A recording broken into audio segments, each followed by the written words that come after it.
बूढ़े गिद्ध की सलाह की कहानी। किसी घने जंगल में गिद्धों का एक झुंड रह करता था।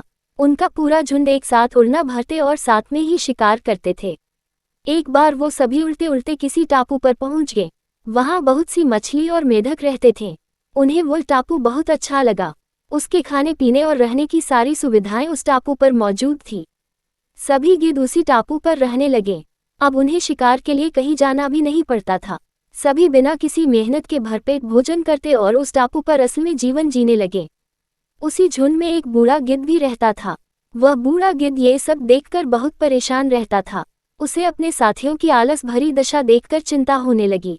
वो सभी गिद्धों को कई बार चेतावनी भी देता कि मित्रों, हमें फिर से शिकार के लिए उड़ान भरनी चाहिए, ताकि हम अपना शिकार करने की कला को और भी मजबूत बनाए रख सकें। अगर ऐसे ही आलस करें तो एक दिन हम शिकार करना तक भूल जाएंगे। इसलिए हमें जल्द ही अपने पुराने जंगल में वापस जाना चाहिए। उस बूढ़े गिद्ध की सलाह सुनकर सभी गिद्ध हंसने लगे। वह उसका मजाक बनाने लगे।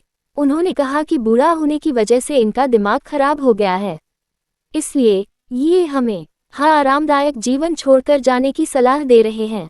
ये कहकर गिद्धों के झुंड से उस टापू से जाने से मना कर दिया।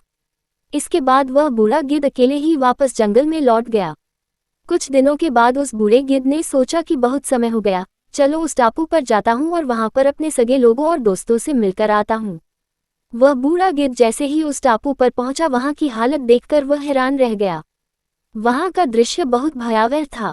उस टापू पर मौजूद सभी गिद्ध मर गए थे। वहां पर सिर्फ उनकी लाशें ही पड़ी थी। तभी उसे कोने में एक घायल गिद्ध दिखाई दिया। वह उसके पास गया और वहां की हालत के बारे में पूछा। उसने बताया कि कुछ दिन पहले इस टापू पर चीतों का एक झुंड आया था, जिन्होंने उन पर हमला कर दिया और सबको मार दिया। हम लोग बहुत समय से ऊंचा उड़े नहीं थे, तो हम अपनी जान भी नहीं बचा सके। हमारे पंजों में उनसे मुकाबला करने की क्षमता भी कम हो गई थी। उस घायल गिद्ध की बात सुनकर बूढ़े गिद्ध को बहुत दुख हुआ। उसके मरने के बाद बूढ़ा गिद्ध वापस से अपने जंगल में वापस चला गया। कहानी से सीख, हमें हर हाल में अपनी शक्ति और अधिकारों की रक्षा करनी चाहिए। अगर आलस की वजह से अपना कर्तव्य करना छोड़ देंगे तो भविष्य में ये हमारे लिए घातक हो सकता है।